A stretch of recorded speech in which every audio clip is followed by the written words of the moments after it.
오늘 본문의 말씀을 가지고 작은 것에도 감사하는 성도라는 제목으로 함께 말씀 나누도록 하겠습니다.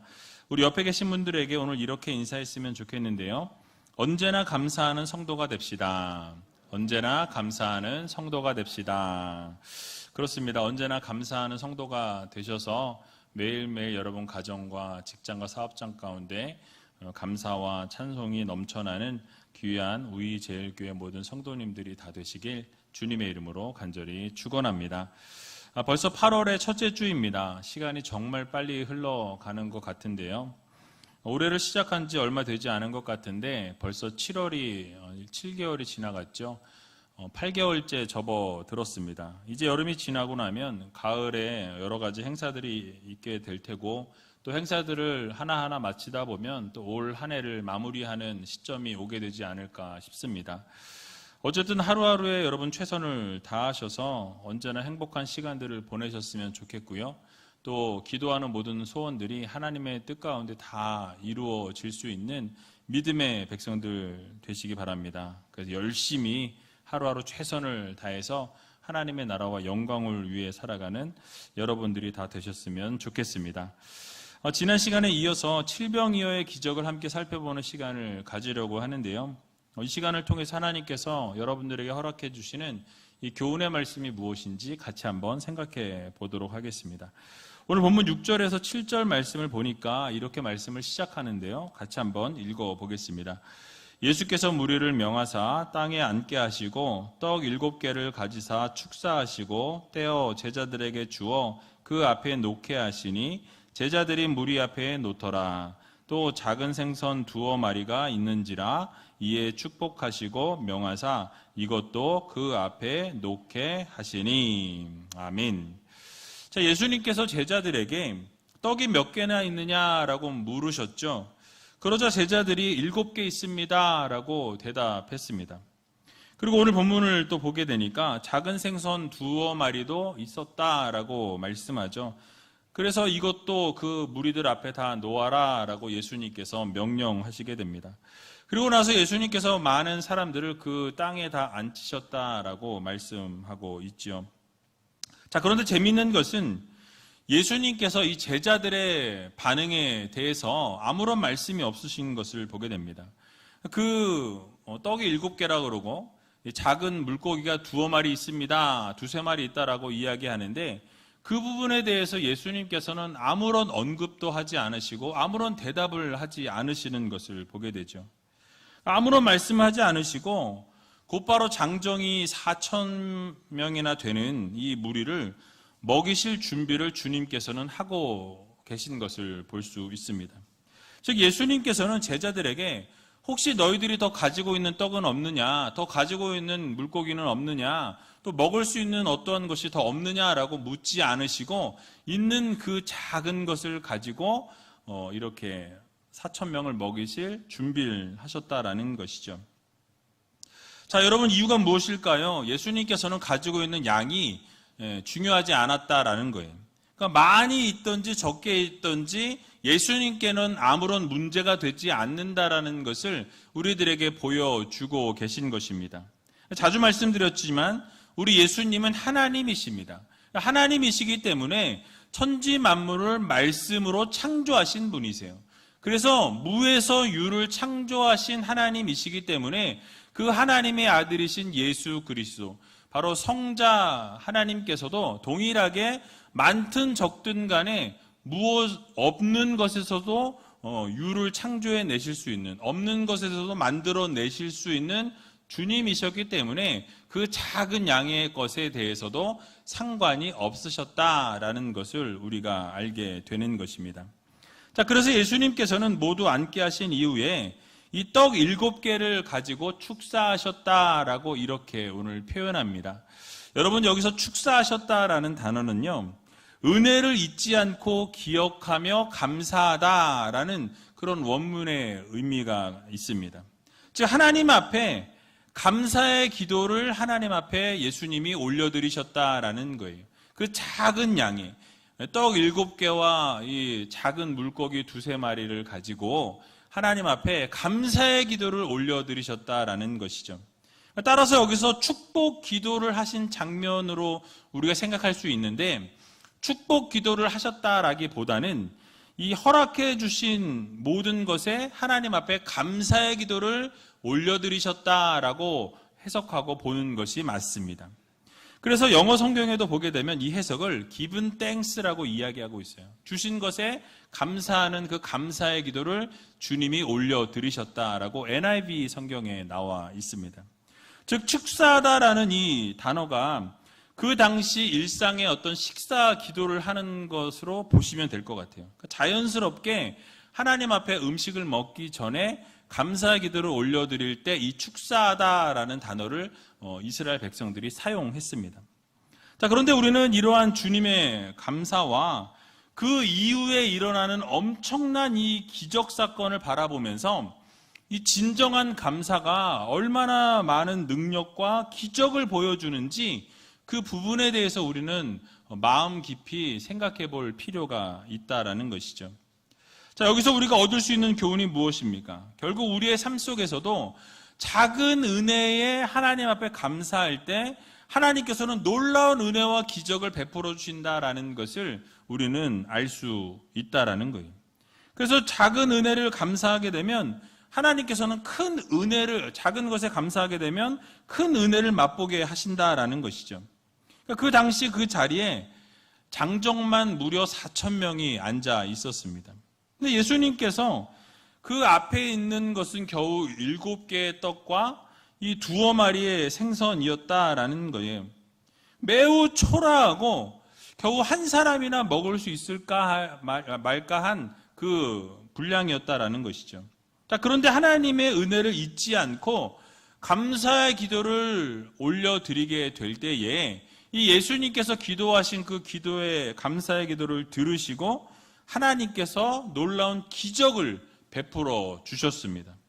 그래서 그 자리에 있던 모든 사람들이 배불리 먹고 7광줄이나 남았다라고 성경은 말씀하고 있는 것이죠.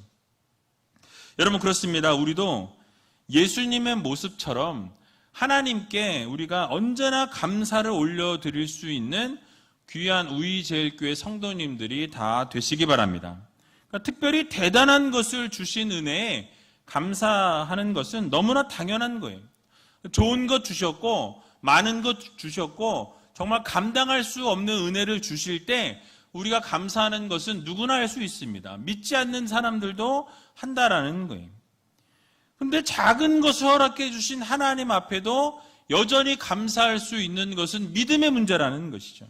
그러니까 작은 것에도 감사하는 습관을 우리가 가지다 보면 이제는 큰 것을 주실 때에도 언제나 감사할 수 있는 하나님의 자녀들로 거듭나게 된다라는 것을 말씀해 주고 있는 것이죠.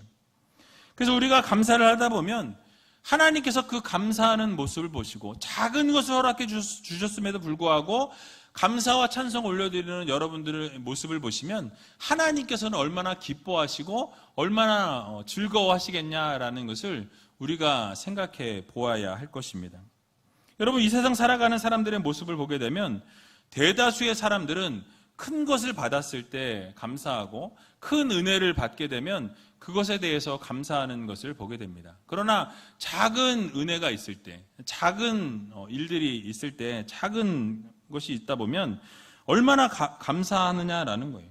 그러니까 대다수의 사람들은 작은 것에는 감사할 줄 모르는 것을 보게 되죠. 감사보다는 이 불평을 하는 것을 보게 됩니다. 이 작은 거, 겨우 이것뿐인 거야?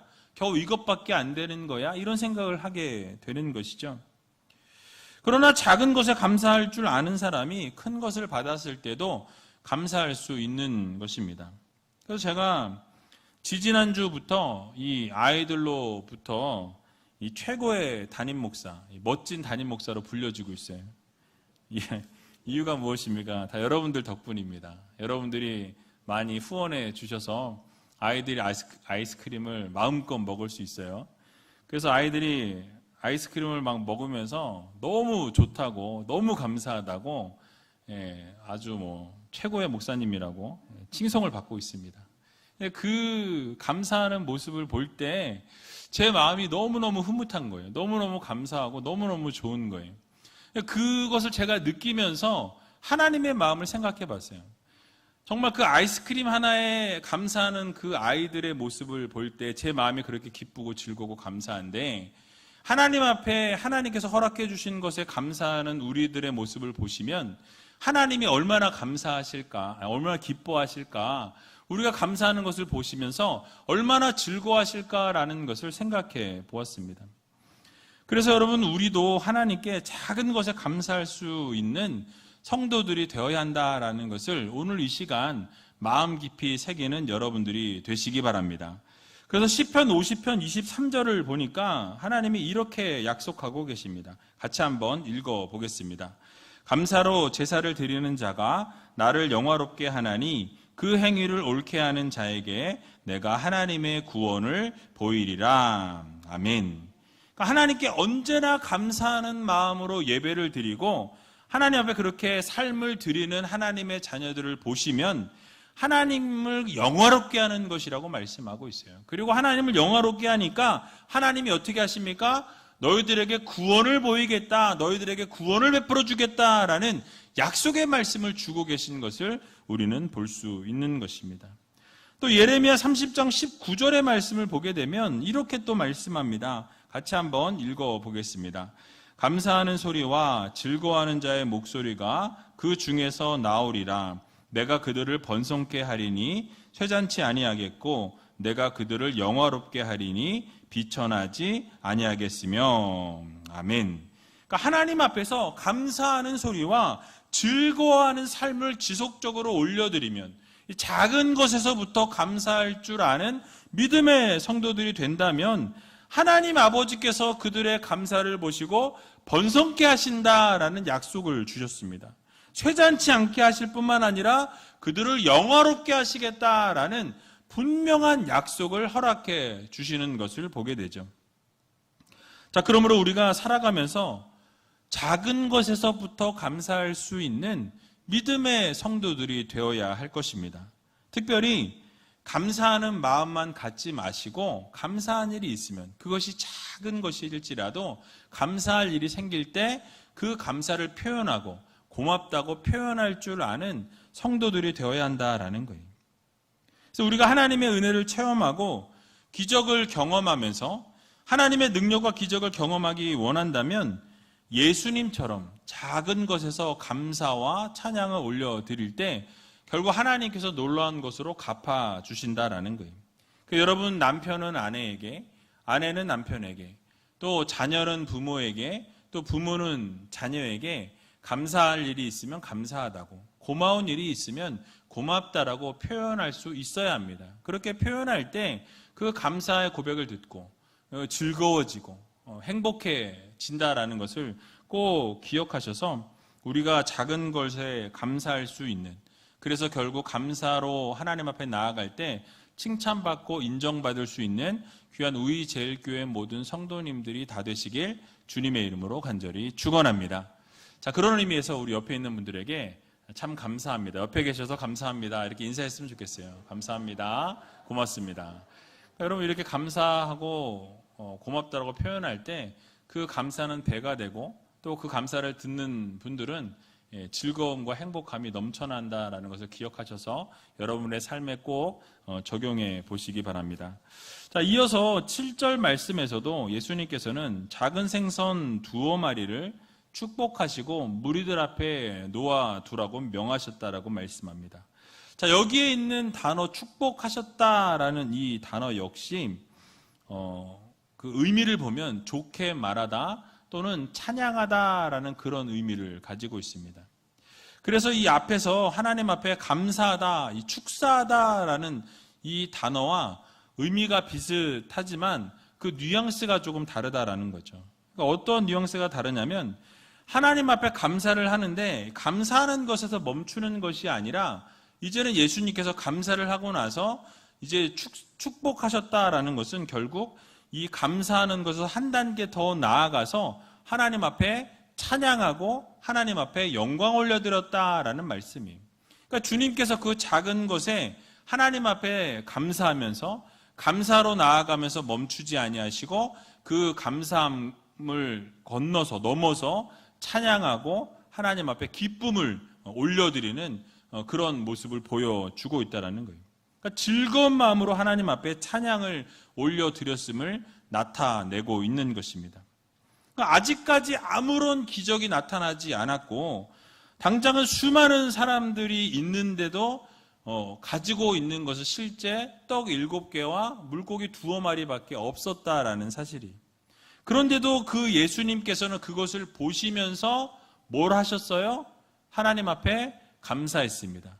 또 하나님 앞에 즐거운 마음으로 찬양했다라는 거예요. 이유가 무엇입니까? 하나님이 베풀어 주실 은혜와 기적을 눈으로 확인하고 믿음으로 보았기 때문에 예수님께서는 그 현장에서, 그 상황에서도 감사와 찬송을 올려드릴 수 있었던 것입니다. 그래서 우리 하나님께서는 그렇게 찬송하고 영광 올려드리는 그 삶을 보시고 그냥 외면하는 하나님이 아니시다라는 거죠.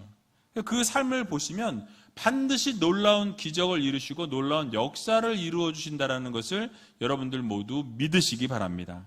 그래서 시편 22편 23절의 말씀을 보면 이렇게 말씀합니다. 같이 한번 읽어보겠습니다. 여호와를 두려워하는 너희여 그를 찬송할지어다. 야곱의 모든 자손이여 그에게 영광을 돌릴지어다. 너희 이스라엘 모든 자손이여 그를 경외할지어다. 아멘. 또 요한계시록 7장 11절에서 12절에 보면 이렇게 또한 말씀합니다. 같이 한번 읽어보겠습니다. 모든 천사가 보좌와 장로들과 내 생물의 주위에 섰다가 보좌 앞에 엎드려 얼굴을 대고 하나님께 경배하여 가로되 아멘. 찬송과 영광과 지혜와 감사와 존귀와 능력과 힘이 우리 하나님께 세세토록 있을지로다. 아멘 하더라. 아멘.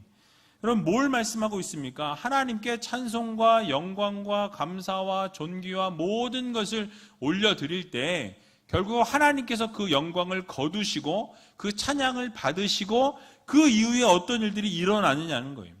결국 기적을 베푸시고 놀라운 역사를 이루시고 우리가 간구하는 소원의 기도의 제목들을 하나님께서 반드시 응답하신다라는 것을 우리들에게 말씀해 주고 있는 것입니다. 여러분 이 사실을 여러분 믿으시고 언제나 예수님처럼 하나님 앞에 감사와 찬송과 영광을 올려드릴 수 있는 귀한 우리제일교회 모든 성도님들이 다 되시길 주님의 이름으로 간절히 축원합니다. 자, 이제 예수님께서 하나님 앞에 감사와 찬송과 영광을 올려드린 이후에 앉아있는 모든 자들에게 그 음식을 나누어 주시니까 어떻게 되었습니까? 모두가 다 그 작은 음식을 가지고 배불리 먹고 7 광주리가 남게 되었다라고 성경은 말씀하고 있습니다. 자, 오늘 본문 8절에서 10절 말씀인데요. 같이 한번 읽어보겠습니다. 배불리 먹고 남은 조각 7 광주리를 거두었으며 사람은 약 4,000명이었더라.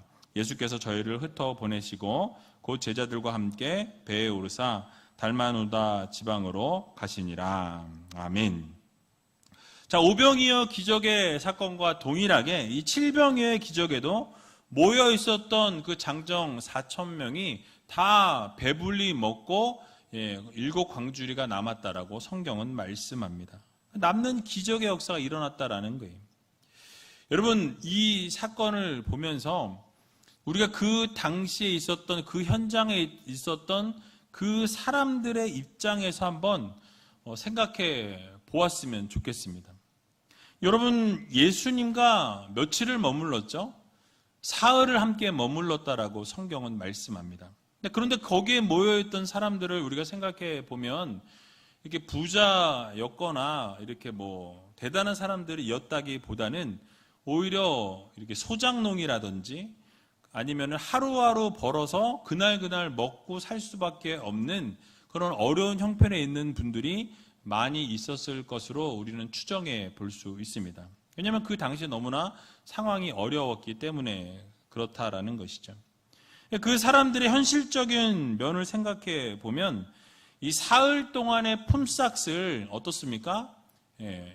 잃었다라는 거예요. 상실했다라는 것이죠.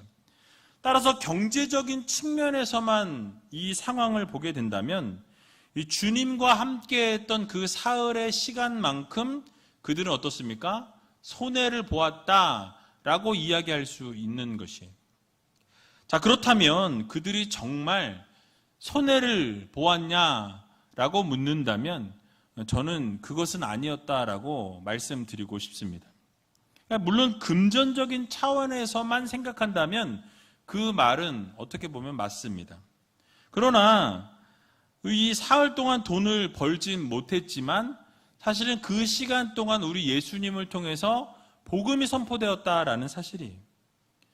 그래서 그 생각을 잘 해보면 이 사흘 동안 주님께서는 엄청난 것들을 그 4,000명의 사람들 앞에서 선포하셨던 것을 우리는 볼 수 있는 것이죠.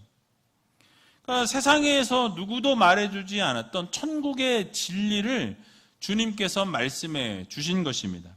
하나님 나라에 대해서 선포하셨고, 즉 복음에 대해서 선포하셨어요. 영혼을 살릴 수 있는, 영원한 생명을 얻을 수 있는 천국 복음을 이 사흘 동안 그들에게 증거하셨다라는 사실이, 하나님에 대해서 들었을 것이고 복음에 대해서 들었을 것입니다. 게다가 마지막 날의 이 피날레로 뭘 받았어요? 이 칠병이어의 기적을 맛보는 그 현장에서 직접 떡 7개와 물고기 2마리로 4,000명 이상이 먹는 기적의 현장을 맛보게 되었다라는 사실입니다. 그 누구도 그 자리에서 억지로 앉아서 예수님의 말씀을 들으라고 한 사람은 없다라는 거죠. 그러니까 주님과 함께 사흘의 시간을 보내면서 자발적으로 자신들이 원해서 그 자리에 앉아서 말씀을 들었고, 그 말씀이 너무나 달고 너무나도 기쁘고 즐거운 말씀이라 그 말씀을 사흘 동안 하나님과 함께, 주 예수 그리스도와 함께 그 복음을 들었다라는 것이에요. 그 누구도 보지 못했던 은혜와 능력과 기적을 그 현장에서 체험했던 것이었습니다. 주님께서 이 무리들에게 사흘 동안의 품삯을 주진 못하셨지만 그 대신 평생의 수입으로도 살 수 없는 그 선물로 영원한 생명을 주님이 허락해 주신 것입니다. 여러분, 이처럼 우리 주님과 함께 동행하고 이 험한 이 세상을 하나님의 인도하심과 보호하심 가운데 우리가 있다면 그 무엇과도 바꿀 수 없는 은혜와 또 이 축복 가운데 우리가 있다라는 것을 우리 역시 이 세상을 살아가면서 깨달아야 한다라는 거예요. 그러면 우리가 예배를 드리는 이 시간을 귀하게 여겨야 합니다. 하나님을 찬양하는 그 시간을 우리는 귀하게 여겨야 한다라는 거예요. 하나님의 말씀을 듣는 시간을 더 귀하게 여길 수 있는 성도들이 되어야 한다라는 거예요. 여러분, 잡담을 하는 분은 안 계시겠지만 정신이 다른 곳에 가 있든지 몸은 여기에 와 있지만 생각은 다른 곳에 가 있는 분들이 있을지 모르겠어요. 그런데 그렇게 하기보다는 우리가 주님의 말씀에 더 집중할 수 있는 우리가 되어야 한다라는 것이죠. 무엇보다 주님과 함께하는 시간에 우리가 더 집중하고 우선순위를 두고 언제나 하나님과 함께하는 이 귀한 예배의 시간에 최고의 우선순위를 둘 때 결국 하나님께서 여러분들의 마음과 생각을 보시고 축복하신다라는 것을 꼭 기억하시고 날마다 주님과 동행하는 삶을 살아갈 수 있는 믿음의 성도님들이 다 되시기 바랍니다. 마지막으로 우리 주님께서 이 칠병이어의 사건을 마치신 이후에 뭘 하셨는지 살펴보고 말씀을 마치겠습니다. 우리 주님께서는 가만히 계시지 아니하시고 이 달마누다 지방으로 또 이동하셨다라고 이렇게 말씀하죠. 우리 주님의 공생의 이 사역의 사건들을 보게 되면 어떻습니까? 한 사역이 끝나면 또 다른 사역지로 옮기시고 그곳에서 또 사역을 감당하시고 쉬지 않으시고 계속해서 사역을 감당하시고 지속적으로 하나님 나라를 선포하시고 병자들을 고치시고 놀라운 기적의 역사를 이루시는 것을 우리는 성경을 통해서 보게 되는 것이죠. 우리가 이런 주님의 부지런함과 이 열정과 열심을 본받아야 한다는 거예요. 여러분, 우리의 모습은 어떻습니까? 무엇인가를 시작하고 나서 조금 시간이 지나고 나면 게을러지고 중도에 포기하는 일들이 발생하는 것을 보게 됩니다. 하지만 우리 주님의 모습을 보게 되니까 이 땅 가운데 사시는 동안 끊임없이 지속적으로 사역을 감당하시고 또 사역을 감당하실 때도 열심과 열정으로 최선을 다해 모든 사역을 대하시는 것을 우리는 볼 수 있는 것이죠. 그래서 우리도 주님처럼 이 땅 가운데 살아가는 동안 우리에게 맡겨진 사명에 최선을 다하시고 우리의 삶에 최선을 다하고 열정과 열심을 다할 때에 결국은 하나님께서 놀라운 은혜와 기적을 우리의 삶에 베풀어 주신다는 것을 여러분 꼭 기억하시기 바랍니다. 그래서 로마서 12장 11절에 보면 이렇게 말씀하죠. 우리 같이 한번 읽어보겠습니다. 부지런하여 게으르지 말고 열심을 품고 주를 섬기라. 아멘. 그렇습니다. 여러분, 이번 한 주간 우리가 살아갈 때 정말로 어느 자리에 있든지 어떤 상황 가운데 있든지 부지런히 우리 주님을 섬기고 주님의 말씀대로 순종하셔서 놀라운 하나님의 사랑과 은혜를 깨닫고 또 주님과 동행하는 삶을 살아갈 수 있는 귀한 하나님의 자녀들이 다 되시길 주님의 이름으로 간절히 축원드립니다.